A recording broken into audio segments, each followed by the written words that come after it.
हमें तीन इसमें चीज़ें नज़र आती हैं। एक तो ये कि उनको उस तरह से 15-16 सीटें नहीं मिली जिस तरह से PPP-PML को मिली हैं, तो गालिबन उन्होंने इलेक्शन को उस तरह से मैनेज नहीं किया है जिस तरह से इलेक्शन मैनेज करने की रीत रही है।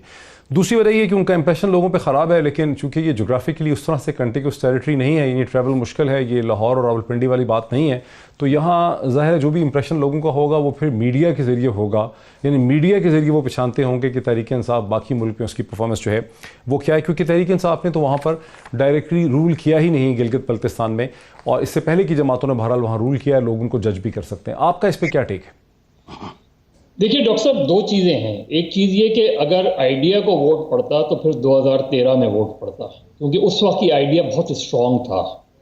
ये उसके बाद 2016 में वोट पड़ता उस आइडिया को, तो मेरा ख्याल है आइडिया को वोट नहीं पड़ा है, वोट पड़ा है मरकज़ को। पहले भी मरकज़ को वोट पड़ता था, अब भी मरकज़ को वोट पड़ता है। फ़र्क सिर्फ इस इलेक्शन में ये, और मैं समझता हूँ कि बाय एंड लार्ज ये इलेक्शन ठीक हुए हैं, by and large free and fair election हुए हैं।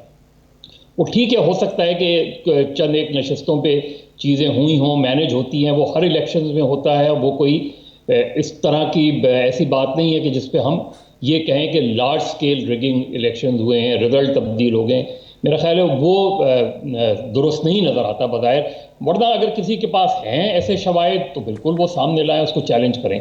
तो मेरा ख्याल है मरकज़ को पहले भी वोट पड़ता था, मरकज़ को अब भी वोट पड़ता। आप क्या ये भी कह रहे हैं कि लोग यहाँ पर पार्टीज को उनकी परफॉर्मेंस पे वोट नहीं डालते?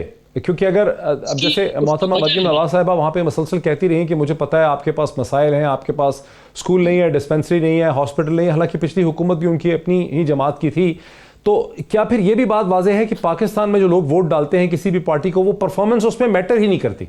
नहीं, देखिए यहाँ जो गिलगित बल्तिस्तान या आज़ाद कश्मीर या पहले फाटा का जो मसला होता था, वो मसाइल अपने कहाँ से हल करेंगे? वहाँ आप अब ये अगर सूबा बनता है, उसके बाद ये मेन स्ट्रीम पॉलिटिक्स में आते हैं, तब एक बड़ा डिफरेंट चैलेंज होगा। आज क्या है, आज मजबूरी होती है। आज़ाद कश्मीर का इलेक्शन हो या यहाँ का इलेक्शन हो, उनकी मजबूरी है कि उन्हें मरकज़ से अपने काम करवाने होते हैं।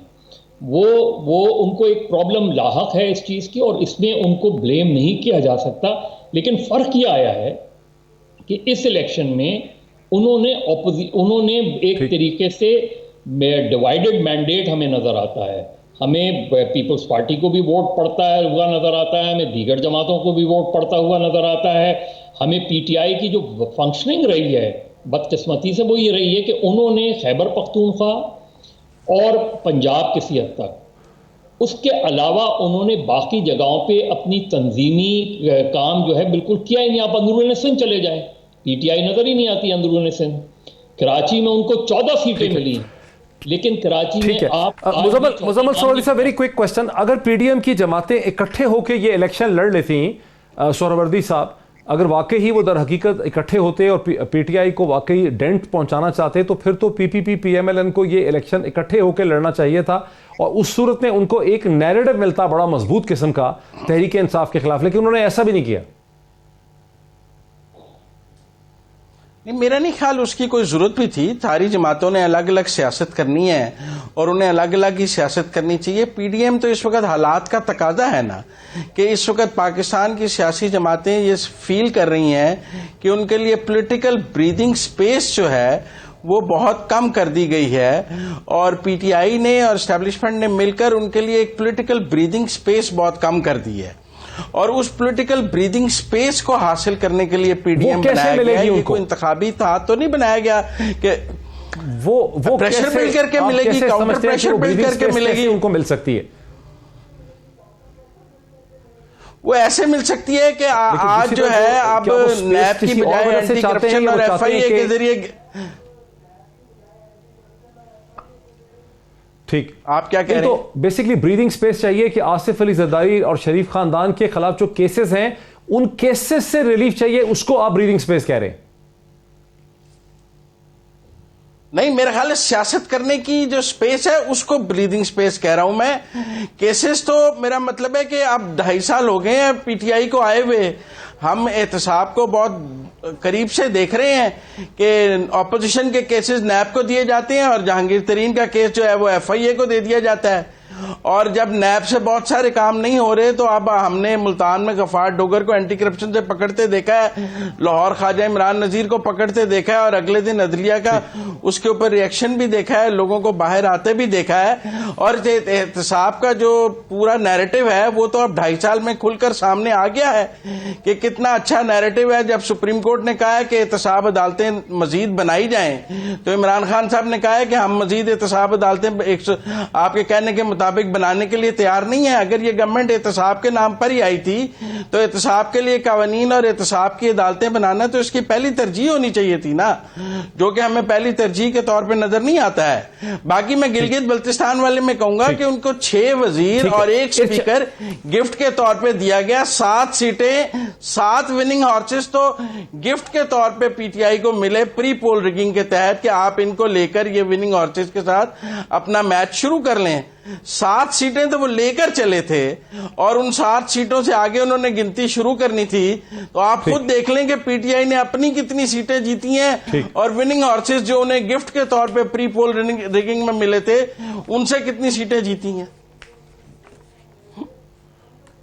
इरशाद अहमद आरिफ साहब, ये विनिंग हॉर्सेस के बारे में आपका क्या रद्द-ए-अमल और रिएक्शन है, क्या अंडरस्टैंडिंग है विनिंग हॉर्सेस का जो कह रहे हैं? मैं नहीं समझ पा रहा। डॉक्टर साहब, अगर ये ना शामिल किए जाते तो सीटें बढ़ जाती। देखें, जो लोग इनके मुकाबले में जीते हैं वो तहरीक इंसाफ के पुराने कारकुन हैं। वहाँ तहरीक इंसाफ के कारकुन और पीपल्स पार्टी और मुस्लिम लीग नून के कारकुन में एक वाज़ेह फ़र्क है जो हमें नज़र आता है, सोशल मीडिया पे भी नज़र आता है और बाकायदा ग्राउंड पर भी नज़र आता है और इलेक्शंस में भी नज़र आता है। हमें पिछले इलेक्शन में भी नज़र आया कि जो वर्कर है वो इनका ग़ुलाम नहीं है। मुस्लिम लीग नून का और पीपल्स पार्टी का वर्कर जो है वो अंधा एतमाद करता है अपनी लीडरशिप पे, और तहरीक इंसाफ का जो वर्कर है वो क्वेश्चन करता है फ़ैसलों पर। इमरान खान को कई फ़ैसले तब्दील करने पड़ रहे वर्कर्स के दबाव की वजह से। और यहाँ जो लोग 3 लोग ऐसे जीते हैं जो विनिंग जो कैंडिडेट थे उनको हरा कर जीते हैं और वो तहरीक इंसाफ के पुराने कारकुन थे। इसका मतलब ये था कि वहाँ के वर्कर ने और वहाँ के वोटर ने ये पसंद नहीं किया कि आप सिर्फ इलेक्शन जीतने के लिए मुस्लिम लीग नून के जो स्पीकर हैं उनको ला के हम पर मुसल्लत कर दें या वज़ीर को ला के मुसल्लत कर दें, उनको हरा दिया गया। इसका मतलब ये है कि वो 3 या 4 सीटें अगर वो उन्हीं लोगों को टिकट मिल जाते हैं। टिकटों की गलत तकसीम पर भी रिएक्शन आया, वो जो विनिंग हार्स थे उनको लाने पर भी रिएक्शन आया, लोटाक्रेसी पर भी रिएक्शन आया, और उन्होंने उन लोगों को जितवा दिया जो कि तहरीक इंसाफ के पुराने कारकुन थे। एक ये पहलू ज़हन में रहना चाहिए। दूसरी चीज़ जो बात हो रही है कि जी उसके पास कौन सा आइडिया था। देखें, परफॉर्मेंस पर ही तो वोट पड़ा है। जो हुकूमत ताज़ा तरीन गुजरी थी हाफिज़ हफीज़ुर रहमान की, उसको सबसे कम सीटें मिली हैं, और जो हुकूमत थोड़ी पुरानी हो गई थी, एक अरसा गुजर गया था, 5 साल गुजर गए थे, उनको ज़्यादा सीटें मिल गई। तो इसका मतलब ये है कि लोगों ने परफॉर्मेंस भी देखी है। और साथ ही साथ जो मज़हर अब्बास साहब बात कर रहे हैं, मैं भी, कि ये जो लोग मरकज़ को, मरकज़ी हुकूमत के उम्मीदवारों को या जमात को वोट देते हैं, उसके पीछे भी एक परफॉर्मेंस होती है या लोगों के इश्यूज़, लोकल इश्यूज़ होते हैं कि चूँकि हमारे लोकल इश्यूज़ हल कर सकती है वो मरकज़ी हुकूमत जो वसाइल देगी, जो इख्तियारात देगी। अगर हमने एक ऐसी पार्टी को बिल्कुल वाज़ेह, जिसकी ये बात बिल्कुल वाज़ेह है इरशाद साहब, ये बिल्कुल वाज़ेह है। ज़रा